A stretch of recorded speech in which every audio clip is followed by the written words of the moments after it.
Հենց նոր Կապանի քաղաքապետ Գևորգ Փարսյանը հաստատել է գրակոծների ձայների լսելու լուրը, գործընկերոջս հետ, գործընկերս խոսել է նրա հետ, լսենք թե ինչ է ասել։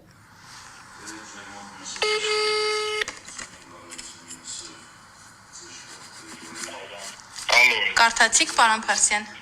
Այո, կարդացի։ Ահա, հիմա որպես քաղաքապետ ձեր մեկնաբանությունը ձեր թույլտվությամբ ձայնագրեմ, որ եթե սխալ բան էլ կա, մենք հրապարակենք ճիշտ լուրը տարածվի։ Երբ բազմակողմանի լինի, էլի լուրը։ Հիմա կարող եմ հարց ուղղել արդեն։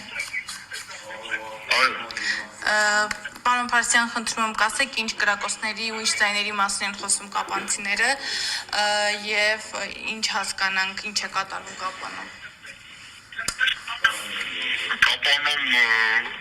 ոչինչ չի կատարում, հստակ եմ, որ Կապանում եւ Կապանի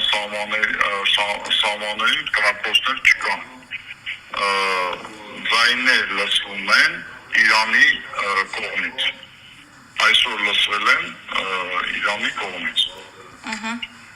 Այսինքն այսքանն է, բոլոր ձայները հենց Իրանի սահմանից են գալիս։ Իրանի կողմից, Իրանի Իսլամական Հանրապետության կողմից են ձայներ լսվել։ Իսկ Կովսականը։ Ու ճիշտ ասած, ձայները լսելի են սկսել դառնալ հենց Իրանում ռազմական գործողություններ սկսելու օրվանից։ Իսկ Կովսականից եկող ձայները։ Որովհետև կապանցիները մեծ դրույթում ասացին, որ Կովսականից էլ են ձայներ լսում։